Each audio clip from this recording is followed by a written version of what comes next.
I'm Mike. I'm Jason. This is Snake Envy. So we have talked about cleaning and some of our methods for cleaning enclosures prior, but we're going to take it a step further. And I'm actually pretty excited about this because I've always wanted to do this. We are actually going to sample and culture various tubs at various stages of cleaning and disinfecting, and we're going to see if we can actually document what may be better than another method or what happens at each step of the cleaning process and how much we're reducing bacteria. Have you ever done this before? I have not. I have not either, and I've always wanted to.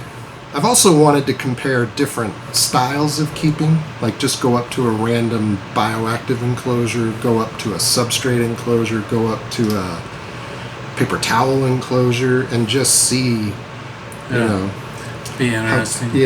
How different they are. Yeah.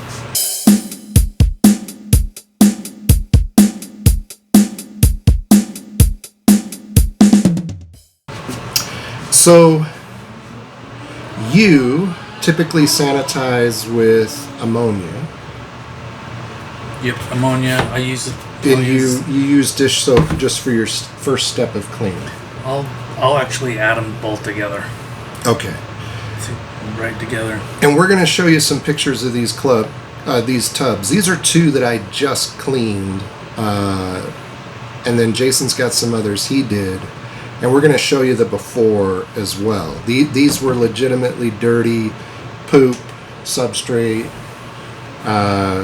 They were legitimately dirty. Yeah. Now, what I did is I used Simple Green, which is my cleaner, so in place of dish soap. And then I use Hex instead of ammonia. But tell everybody about what you've been doing lately in terms of sanitizing. So I will use both of these products, and then I will either steam or UV and use 30 minutes per side with UV. And I'm very curious to see how the UV's working.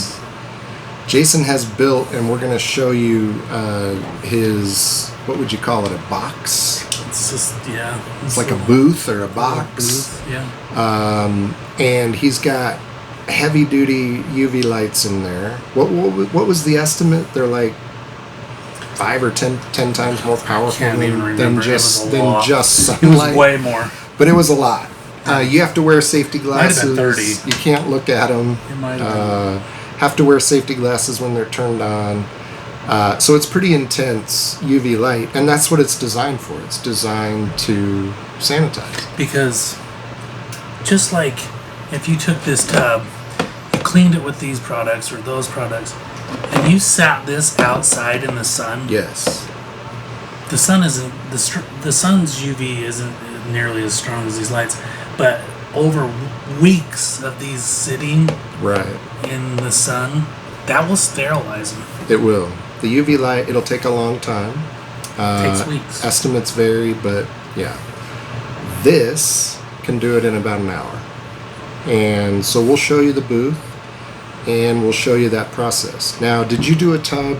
Are you kind of moving away from steam and replacing it with UV, or are you kind of still... I kind of want to, because I like the steam. I know that works very well, because nothing can live through high heat. Those temperatures. Yeah. But it's a long process, and so it's time consuming. If I can just set up my UV booth like I do, and just put 20 tubs under there at a time, or whatever it may be, and then I could be in here working on stuff while that is doing its own work. So this may help inform your decision about whether you can just skip steam altogether. I wouldn't be surprised either if we find out these aren't needed if you've got access to UV, that like the UV alone. So What do you predict? What do you think we're going to learn? I think we're going to learn that UV is good. Yes. And I don't know. I haven't tested this, so I'm just totally guessing here. I know that the steam's going to work well. I've already kind of proven that. But the UV is what I'm really curious about to see how well that works. Is it a waste of time? Like, you know? But what about going from here to here? Do you think we're going to see, huge differences between just cleaning and sanitizing? Yeah, I think you're going to see some differences. I mean, soap, simple, these two soaps, they're simple, but I think they clean stuff very well. But how do they sterilize? And so they can't sterilize. They can't really. But this and this can. Yes. The chlorhexidine. These two are known to sterilize. I won't be surprised if we don't see as huge a difference between these and these as we assume. Right. I kind of equate it with hand washing. Like when you wash your hands with soap, it's less important what you use. I mean, unless you're about to perform surgery, obviously, or something like that. Yeah. But it's less about what you use, and it's about how thoroughly. Yes. Because the idea is you wash all the germs away. And I think my prediction is we might be surprised by how well just these do. And this is all I use for spot cleaning. Okay. I only use this when I do a complete enclosure teardown, or if a water bowl gets pooped in. Yeah. This is safe to use in water bowls, and so I'll hit it with Hex after I dish soap the water bowl. But for just spot cleaning, this is all I use. And I know this. I used to, when I would do this, and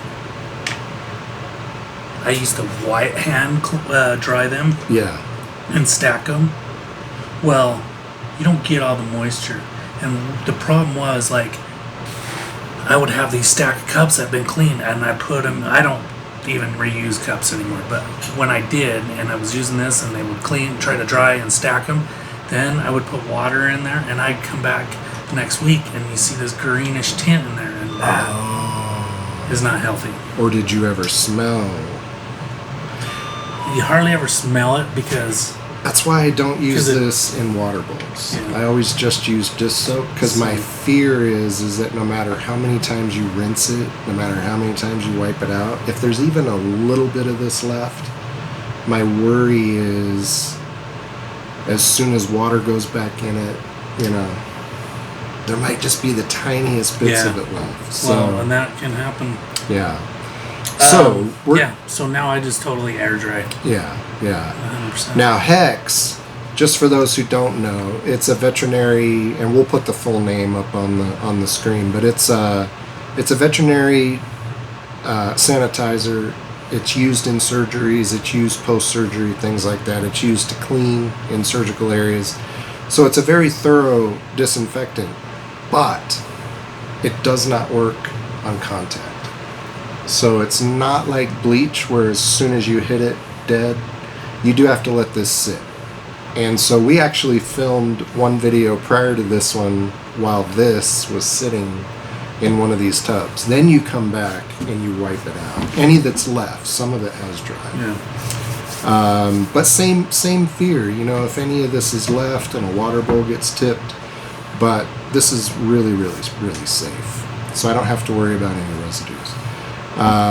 But what we're going to do is we're going to show you our process. We're going to show you Jason's light box, and then we will come back in 3 days and see what nasty stuff we may or may not have grown, and see what the results are, and then we'll share those with you as well. Thanks. Thank you. All right, we're going to show you the process here with the first 2 tubs, and because these tubs are dry, the cotton swab needs to be wet. And it says to use bottled water, and then it says to choose a 2x2 section to swab,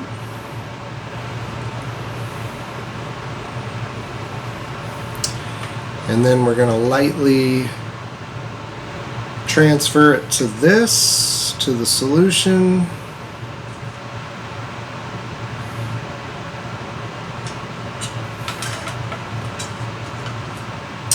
And then these get stored upside down. This particular tub is only simple green. So it's been cleaned like I would for a spot clean, but it has not been sanitized. Do you want to go ahead and do this next one?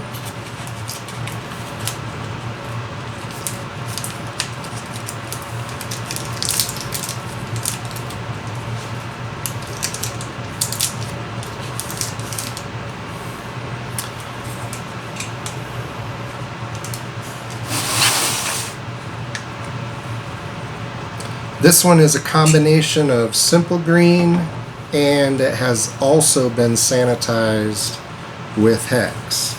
So in theory, we should end up with a cleaner sample. That's good. Yep. Alright, these go upside down. So we'll show you a little time lapse here. We're going to go out, we're going to swab each of the tubs we have. We have a total of 10 samples that we're going to take, including we're going to take a control sample from one of these dirty tubs that we have outside that we have not cleaned yet. So it's had all the substrate dumped out, but it's prior to any cleaning. And we're going to sample that one as well.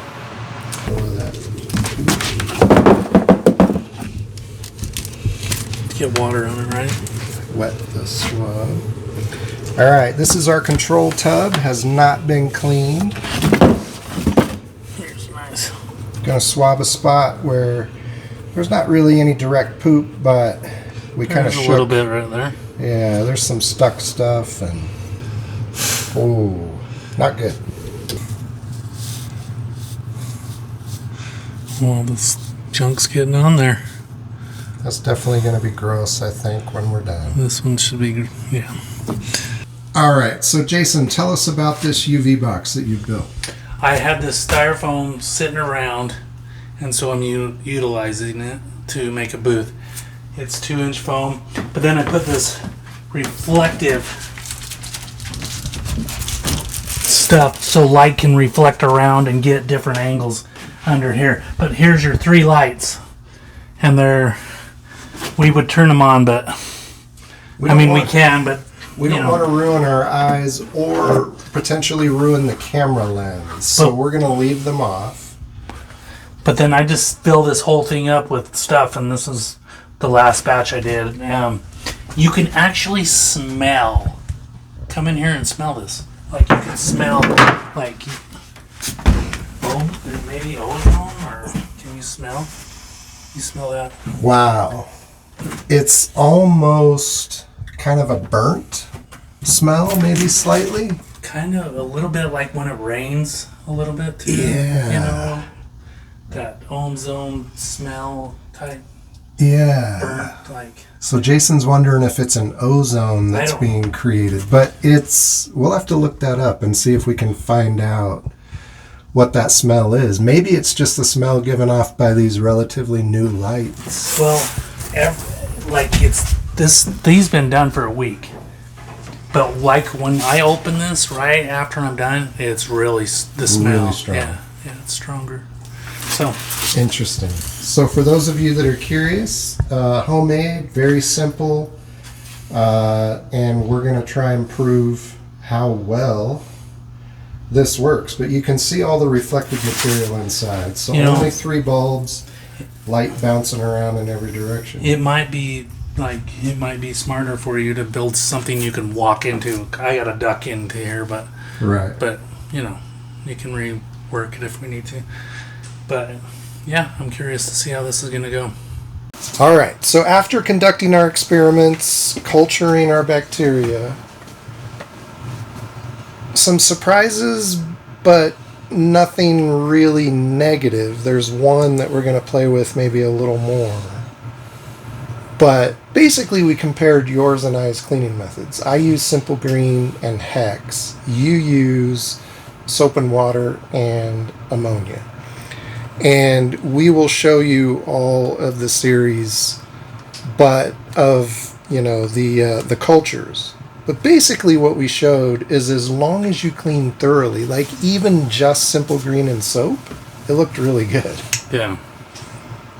I know there's some people out there that are worried about chemical residues and stuff. Yeah. You should worry about that then for yourself, because, I see residue after dishwashers are done, Yeah.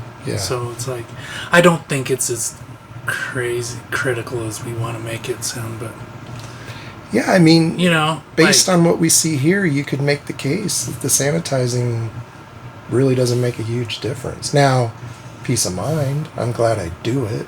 Yeah. And if you do have something weird lurking in your collection at any given time, you're going to be glad you did it.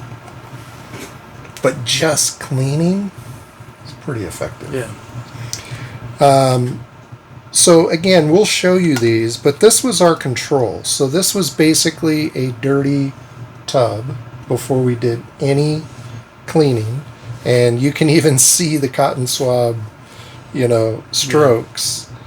Lots of bacteria. I may go online and see if I can kind of figure out what that is. But obviously it's going to be fecal and, we'll see if we can identify anything in that. Here's the weird one. Now we talked about it earlier in the video, but you've been experimenting with UV light instead of using steam. You used to follow the ammonia with steam. And what's the downside to the steam? Time. Really time consuming. Just labor intensive. So we were thinking, well, how do we prove definitively that UV light works and kills germs if we're sanitizing before the UV? And so our thought was, well, let's just take our control, and after we swab it, let's put it in the UV light and then swab it when it comes out. And this is what we got. It's cleaner, but it's still pretty nasty. Yeah. I don't know. Is that user error? Or are the tubs too far from the light? Maybe we need more time. Time. We should play with it. Yeah. Is it possible that the funk on the container maybe kept the UV light in places from penetrating? I don't know. So we're going to play with this one again, because just isolating the UV, we didn't get a good result. And we want to know if that really works or not. So we're not wasting time or telling people UV works and maybe it doesn't. Yeah, or maybe it's a lot like the position of the UV lights and things above a snake enclosure matters. If you're too high, it's not effective. If you're too low, it can be harmful. Maybe we just got to dial it in and figure out exactly. Play with it a little bit. So we're going to experiment with UV again. But let us know in the comments about what you think of the totality of our experiment. What do you think about just cleaning versus sanitizing? Are we wasting a lot of time, or is it worth doing all the sanitizing steps? And if you have any suggestions or expertise on UV, let us know what we did wrong. Yeah. Thank you. Thank you.